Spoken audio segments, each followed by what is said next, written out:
portion of tonight's speaker meeting. Our main speaker and I were invited together as a duo for tonight's meeting because we work recovery together as fellow travelers, and we have been invited to talk about this as part of our sharing tonight. I'll share for about 10 minutes and then introduce our main speaker. My name is Tom, and because I want to make sure that I say what I want to say and not what I don't want to say, I actually wrote this out. So. Oh, good. See, we just hit it on time. Okay, here I go. How I came to ACA.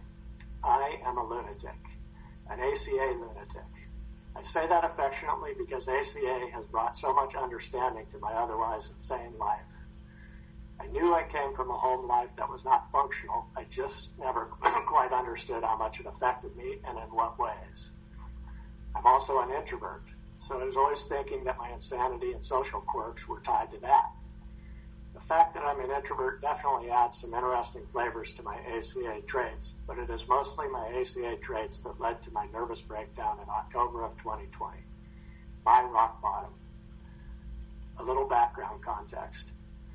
In August of 2020, 2 months before my breakdown, I had been separated from my now ex-wife for about a year and a half, and we decided to make it permanent. I moved out of my former house into an apartment about 2 miles away. Despite the location, it was night and day difference for me. This single event, divorcing and moving to an apartment, triggered some of my heaviest ACA traits. Fear of abandonment, my lack of feeling safe, and tied to safety was the extreme anxiety I took on from my alcoholic and pill-addicted single mom. From age 8 or so, my mom was regularly telling me I was stoic and I didn't show my emotions, and telling my siblings and I that if we didn't behave or do our chores or whatever she wanted, she was going to have a breakdown and lose the house and we'd have to move to an apartment.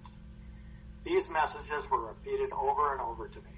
I took them on and made them my own. My own critical parent became fully developed in my mom's voice, and the message was loud and clear. Emotions are not okay and not welcome, particularly anger. And if I don't work and grind, I will have a breakdown, lose the house, and move to an apartment. As a kid, I didn't exactly know what this meant other than it was extremely bad. Fast forward to August of 2020, I fulfilled my childhood nightmare.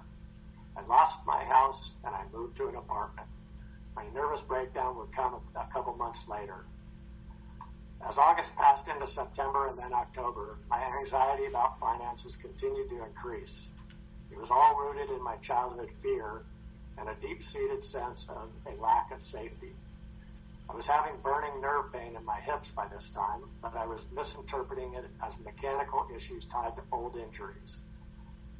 As my money anxiety became louder in my head and I was grieving my lost marriage and my fucked up life, my nerve pain began spreading to places that didn't make sense with my hip and backstory. The pain was becoming intolerable. On Tuesday, October 20th, 2020, I went to work. I was in a lot of physical pain. It also happened to be my 9th anniversary with my now ex-wife. I was not sleeping much at this point. The sleep deprivation was getting to me. I was woozy and out of it. With nowhere else to turn, I end up in the emergency room. This is rock bottom. My nervous breakdown was expressed through widespread nerve pain throughout my body, head to toe. I had never felt this kind of pain before. I didn't know what was happening to me, and I wasn't getting any support. In large part because I didn't tell most people what was happening. Another ACA trait. At this point, my only option was to surrender to it all. I was fried. I felt abandoned by the doctors. Thankfully, my somatic therapist was checking in on me each day. She was worried about me. There was nothing else I could do. I let go and I surrendered. I had a nervous breakdown. Everything in my life stopped. All activities, work, everything. It took all my courage to ask a friend to bring me some groceries. It brought tears when he shared it was a gift for him to help. As much as I've helped friends and family and others, I had never considered it might apply to me too. I began journaling. It was all I could do. It became an anchor. I began seeing things I hadn't acknowledged before, like how much anger I stuffed in my life, including around my failed marriage. Through the journaling, I became aware of my constant worry about being safe. In a text to my sister during some of the worst times of my physical pain, I shared with her that I'd come to realize just how much time and energy throughout my life I spent on worrying about finding safety, and how anxious I get if I'm not feeling safe. Among other things, she suggested I check out the ACA literature, and it might be a fit when I was ready. I was. ACA is my first 12-step program. In early November 2020, I went to my first meeting.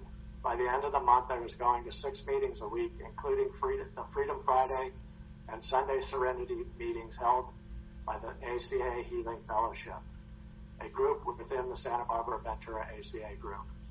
And this is where I found my sponsor, Mark, tonight's main speaker.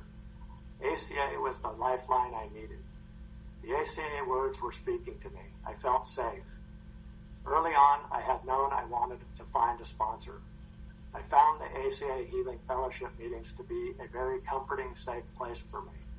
The meetings were organized and well run. I began calling folks who were willing to take calls. Mark was one of those, and pretty quickly I found he was a good match for me. I asked if he'd sponsor me, and he accepted. We began working the steps together in November.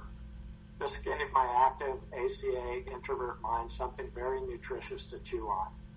The Big Red Book became an instant favorite book of mine. Every page seems to be loaded with balm for my ACA insanity. At the outset, due to COVID and my physical pain issues, Mark and I set up a weekly 1-hour Zoom call. Mark was also very gracious with his time outside of the weekly Zoom. I called or texted during the week with questions or to get help to process things. I felt safe and I felt like I was getting what I needed. This seemed to be helping my nervous system calm down as well. A huge stamp of approval for my somatic wisdom. A regular meeting schedule is important for me. Routine helps me feel safe. Safety I hadn't known as a kid when the unsettled and unexpected was the norm. Sometime in early December, Mark and I began meeting in person once a week in addition to our weekly Zoom meeting. This added a nice weekly balance to our program work. Together, this added a nice weekly balance to our program work together as I navigated the steps and we both navigated life. I'm now on step 11 and soaking in the wisdom, love, and grounding of the ACA program. As my step needs have decreased, Mark and I decided to begin working through the yellow ACA Steps workbook from page 1. This has deepened my program work and allowed me to be something of a fellow traveler for Mark and his program work. The ACA program has many great resources and tools, and the beauty of it all is we seem to be each other's best resource for our healing. For me, it is so meaningful to be allowed to speak without being interrupted and to have another listen, really listen and hear me. This simple act of humanity is such a gift for me, and sadly, it seems to be increasingly rare in our society at large.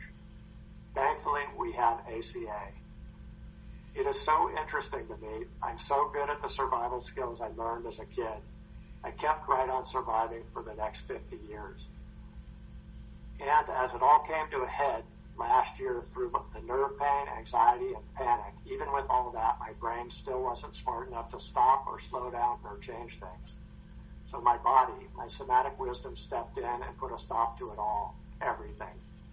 Through ACA and my work with Mark, I've learned my life goes much better when I stay present, tune into my breath, feel my feelings, and navigate life from this place.